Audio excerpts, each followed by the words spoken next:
എഫേസോസ് 6:10-11 തിരുവചനങ്ങൾ. കർത്താവിലും അവിടുത്തെ ശക്തിയുടെ പ്രാഭവത്തിലും കരുത്തുള്ളവരായിരിക്കുവിൻ.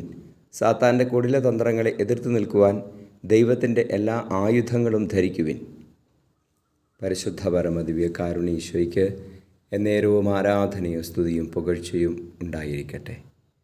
നന്ദി ഈശോയെ, ആരാധിക്കുന്നു, സ്തുതിക്കുന്നു. Hallelujah, hallelujah, hallelujah, hallelujah. ഈശോയെ മഹത്വ, സ്തുതി, ആരാധന. Hallelujah, hallelujah, hallelujah. ഈശോയെ, അങ്ങയുടെ ശക്തിയുടെ പ്രാഭവത്തിൽ ഞങ്ങളെ കരുത്തുറ്റവരാക്കണമേ. അങ്ങയുടെ ശക്തി ഞങ്ങളുടെ കൂടെ എപ്പോഴും ഉണ്ടായിരിക്കട്ടെ. സാത്താനെ എതിർക്കുവാൻ, സാത്താൻ്റെ കെണികളെ തിരിച്ചറിയുവാൻ അങ്ങ് ഞങ്ങളുടെ കൂടെ നിൽക്കണമേ. ഞങ്ങൾക്ക് സമരായുധങ്ങൾ നൽകണമേ. ജ്ഞാനത്തിൻ്റെ അഭിഷേകം നൽകണമേ. നമ്മുടെ കർത്താവ് മിശിഹായുടെ കൃപയും പിതാവായ ദൈവത്തിൻ്റെ സ്നേഹവും പരിശുദ്ധാത്മാവിൻ്റെ സഹവാസവും നിങ്ങളോടുകൂടി ഉണ്ടായിരിക്കട്ടെ, ഇപ്പോഴും എപ്പോഴും എന്നേക്കും. ആമേൻ.